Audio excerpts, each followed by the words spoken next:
Em nome do Pai, e do Filho, e do Espírito Santo. Amém. Louvado seja nosso Senhor Jesus Cristo. Vamos invocar juntos a ajuda do Espírito Santo. Deus, que instruís os corações dos vossos fiéis com a luz do Espírito Santo, fazei que apreciemos retamente todas as coisas segundo o mesmo Espírito e gozemos sempre de sua consolação por Cristo Senhor nosso. Amém. Queridos irmãos e filhos que estão acompanhando esse itinerário querigmático, este é o vídeo de número 34. Estamos ainda no 8º encontro desta nossa caminhada em direção à luz, ao verdadeiro e único caminho que é Jesus, de braços abertos para o Pai que nos ama. O 8º encontro faz uma pergunta: qual é a origem do mal? Se tudo o que Deus criou é bom, se tudo o que vem de Deus é bom, por que o mal? Já estamos no 4º vídeo tentando dar uma resposta a essas perguntas. Hoje nós vamos partir exatamente de como todo o mal entrou no mundo. Gostaria que você tomasse nas suas mãos a sua Bíblia e abrisse no primeiro livro, chamado Gênesis, capítulo 3. A partir do versículo 1, nós vamos ler até o versículo 8. A serpente era o mais astuto de todos os animais selvagens que o Senhor Deus tinha feito. Ela disse à mulher: é verdade que Deus vos disse: não comais de nenhuma das árvores do jardim? A mulher respondeu à serpente: nós podemos comer do fruto das árvores do jardim. Mas do fruto da árvore que está no meio do jardim, Deus nos disse: não comais dele, nem sequer o toqueis, do contrário, morrereis. Mas a serpente respondeu à mulher: de modo algum morrereis. Pelo contrário, Deus sabe que no dia em que comerdes da árvore, vossos olhos se abrirão, e sereis como Deus, conhecedores do bem e do mal. A mulher viu que seria bom comer da árvore, pois era atraente aos olhos e desejável para obter conhecimento. Colheu o fruto, comeu dele e o deu ao marido, a seu lado, que também comeu. Então os olhos de ambos se abriram, e como reparassem que estavam nus, teceram para si tangas com folhas de figueira. Quando ouviram o ruído do Senhor Deus que passeava pelo jardim à brisa da tarde, o homem e a mulher se esconderam do Senhor Deus no meio das árvores do jardim. Mas o Senhor Deus chamou o homem e perguntou: onde estás? Até aqui a palavra do Senhor para nós,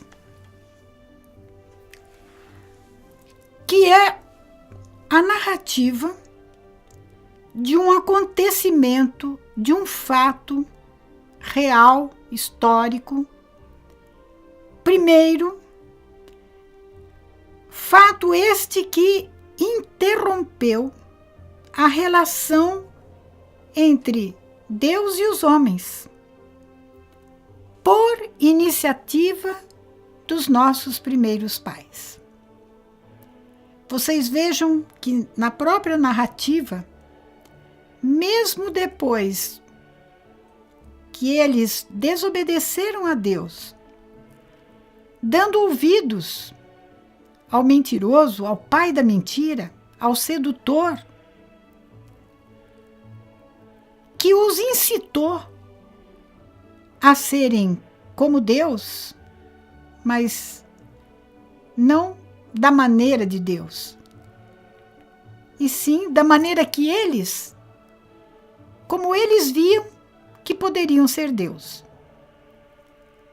Mesmo assim, Deus ainda, neste último versículo 9, diz: o Senhor chamou pelo homem e perguntou. É como se essa pergunta de Deus é sempre aquela voz da nossa consciência nos perguntando quando nos afastamos do caminho de Deus: onde estás? Por que você se esconde de mim? Nós que éramos tão íntimos, por que você se coloca escondido? O que aconteceu? Esta é uma narrativa dramática, porque é um pouco da história não apenas dos nossos primeiros pais, mas é a nossa história também. Mas gostaria de dar a palavra para a igreja através do catecismo. Hoje a pilha vai subir, gente. Sugiro que você que tem o catecismo, e deveria ter, né? Todo católico deveria ter a Sagrada Escritura e o catecismo da Igreja Católica e o catecismo da doutrina social da Igreja. Vamos ao ponto 390. A Igreja nos orienta, nos dá um caminho, uma direção. Como ler o relato da queda, da separação, da opção errada, desgraçadamente, que os nossos primeiros pais fizeram. Diz a Igreja: o relato da queda, citado no Gênesis 3, usa uma linguagem feita de imagens. Porém, afirma um acontecimento primordial. Por mais que alguns queiram ensinar que tudo é figura, que tudo é historinha da carochinha, para explicar o inexplicável, a Igreja, na sua sabedoria milenar, através dos santos padres, do magistério da Igreja, que tem a autoridade de Jesus para ligar e desligar, para ensinar, para governar, para dirigir o povo de Deus, diz que, por mais que queiram deformar e inventar alguma nova teoria de como interpretar a Sagrada Escritura, principalmente essa do livro do Gênesis, capítulo 3, a Igreja afirma a existência de um acontecimento primordial, primeiro, isto é, um fato que ocorreu no início da história do homem. Continua a Igreja. A revelação, a Sagrada Escritura, nos dá a certeza de fé. Vejam bem, é um dogma de fé. Eu gostaria que vocês não tivessem preconceitos, Está muito na moda agora, ninguém pode ter preconceito. Não pode mesmo, não. Preconceito é detestável. Mas vamos ver se é preconceito mesmo. Aquilo que nós dizemos ser. É só tocar na palavra dogma para arrepiar o cabelo de uma multidão. Ainda se fala em dogma? É preconceito. A nossa fé cristã católica, pela revelação de Deus, nos dá a certeza de fé, de que toda a história humana está marcada, está ferida, está contaminada pelo pecado original, cometido livremente por nossos primeiros pais, que a Sagrada Escritura chama o homem de Adão e a mulher de Eva. Para nos ajudar a explicar mais ainda o catecismo, vem em nosso auxílio o Concílio Vaticano II. Na sua Constituição Pastoral, portanto, é pastoral. Isto é um documento oficial digno da nossa fé para nos orientar diante do mundo no qual nós vivemos e que nos questiona, para não dizer, tenta impor os seus contravalores aos nossos valores. Esta Constituição Pastoral, chamada Gaudium et Spes, as alegrias e as esperanças da Igreja e do ser humano, trata da relação da Igreja com o mundo de hoje. O de hoje e o da época em que esse documento foi escrito. 1960 e pouco, 65, 64, 65. Pois bem, neste documento, nesta Constituição, no ponto 13, a Igreja, através dos seus bispos, dos peritos, dos teólogos, dos consultores, através da assinatura, da confirmação do Papa Paulo VI, nos ensina preciosidades a respeito da queda dos nossos primeiros pais. Ensina a Igreja: constituído por Deus em estado de justiça, constituído por Deus em estado de santidade perfeita, o homem, todavia, instigado pelo maligno, desde o início da história, abusou da própria liberdade. Aqui nós já temos um pensamento que dá para refletir muito. O que é o pecado? É o abuso da liberdade que Deus nos deu. Esta liberdade que Deus nos deu para escolher, a capacidade para escolher, foi usada, instigada por aquilo que a Igreja chama de maligno, o diabo, Satanás. Não precisamos ter medo, nem devemos ter medo de acusar aquele que nos acusa diante de Deus e dos irmãos, e diante de nós mesmos.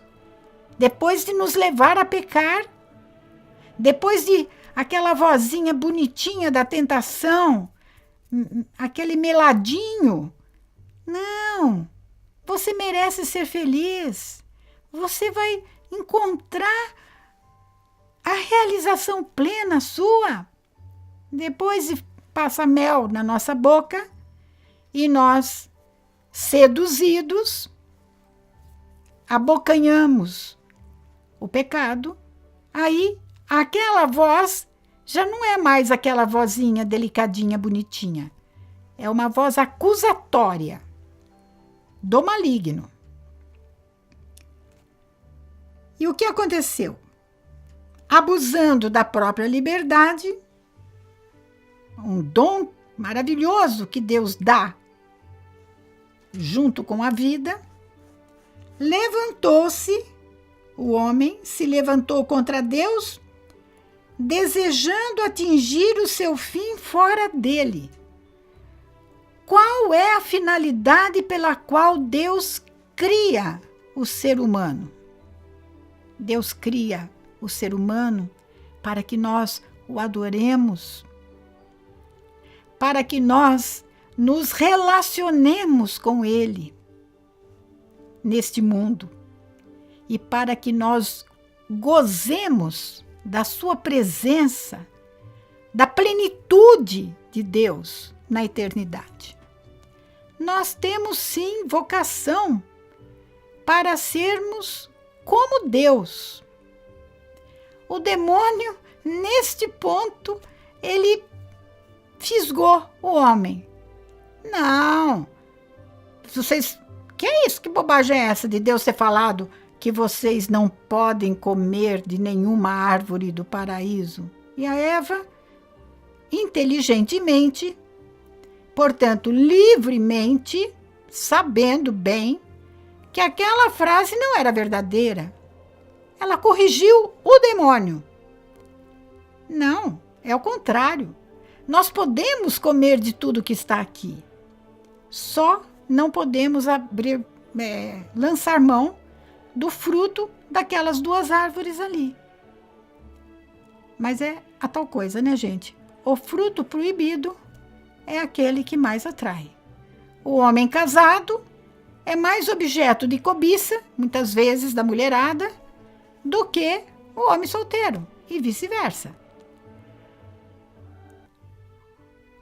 O destino nosso, o porquê Deus nos criou o ser humano, foi mesmo para que fôssemos como Ele, não na mesma natureza divina, mas numa dignidade digna de Deus. Mas esse objetivo de Deus deveria seguir as regras de Deus, segundo Deus, e não segundo a opção do demônio e a opção do ser humano. Apesar de conhecerem a Deus, e na descrição que eu fiz para vocês, de Gênesis 3, de 1 a 9, quando Deus desce para conversar com eles, como fazia sempre, isso está um pouquinho antes do capítulo 3, está a significar o quê? Está a significar a intimidade que havia entre Deus e o primeiro casal. Apesar de conhecerem a Deus, não o glorificaram como Deus. Acharam de que maneira que eles não glorificaram e glorificaram o demônio. O modo que nós temos de glorificar a Deus só é um: é fazer a sua vontade. Não é ficar cantando para lá, para cá, batendo palma. Glória a Deus. Não, isso qualquer papagaio, se a gente ensinar, ele fala. Se você gravar no seu celular, ele vai repetir 1000 vezes glória a Deus. Mas o que glorifica a Deus é o homem que faz a sua vontade. E cada vez que nós fazemos a vontade de Deus, nós nos tornamos, nós damos um passo em direção àquela imagem e semelhança com a qual Deus nos criou. Dele. O seu coração, coração do homem decaído, insensato, isto é, louco, desequilibrado, se obscureceu. Se ele enxergava com clareza a maravilha da criação, a maravilha de Deus, a maravilha da sua relação com o Criador, agora tudo virou trevas, se obscureceu. E eles passaram, o primeiro casal passou a servir as criaturas ao invés do Criador. Inverteram a ordem, subverteram a ordem. E isto que chega até nós, este fato primordial, este acontecimento no início de tudo, chegou até nós pela revelação de Deus. É a nossa fé. Concorda com a experiência que nós mesmos fazemos. Por quê? Porque quando nós olhamos para dentro de nós, para o nosso coração, nós nos descobrimos inclinados para o mal. De novo, seduzidos para fazer o mal. E mergulhados numa multiplicidade de males que não podem vir de Deus, porque Deus é absolutamente bom. Deus é a bondade absoluta. Então, essa experiência que nós fazemos de que o mal também habita dentro de nós, nos faz recusar, muitas vezes, a reconhecer que nós somos advindos de Deus, somos criaturas de Deus, nós somos de Deus. A nossa origem é Deus, o nosso Criador é Deus, Deus é o nosso princípio. Desconhecendo ou se recusando a reconhecer isto, o homem destruiu a devida ordem com relação ao seu fim último. E, ao mesmo tempo, toda a harmonia consigo mesmo, com os outros homens e as coisas criadas foram afetadas, profundamente afetadas. E por isso, o homem está dividido em si mesmo. Na mesma hora que eu quero uma coisa, eu já não quero mais. Eu começo a categorizar as coisas entre o que me dá prazer e o que não me dá, e rejeitar uma e aderir a outras. Tenha ou não tenha um valor moral. Por esta razão, toda a vida humana, individual e coletiva, olha aí a nossa sociedade, ela é feita de seres humanos. E enquanto o nosso coração humano estiver mergulhado nas trevas do erro, do pecado, enquanto entregarmos a nossa vida, conformarmos a nossa vida ao espírito maligno, a sociedade continuará a ir de mal a pior. Então, nós nos deparamos, tanto lá dentro de nós como na sociedade, com uma luta dramática entre o bem e o mal, entre a luz e as trevas, entre o joio e o trigo. E mais ainda, diz o concílio, o homem se encontra incapaz, por si mesmo, de debelar, de afastar de neutralizar os ataques do mal. Por nós mesmos, não temos condição.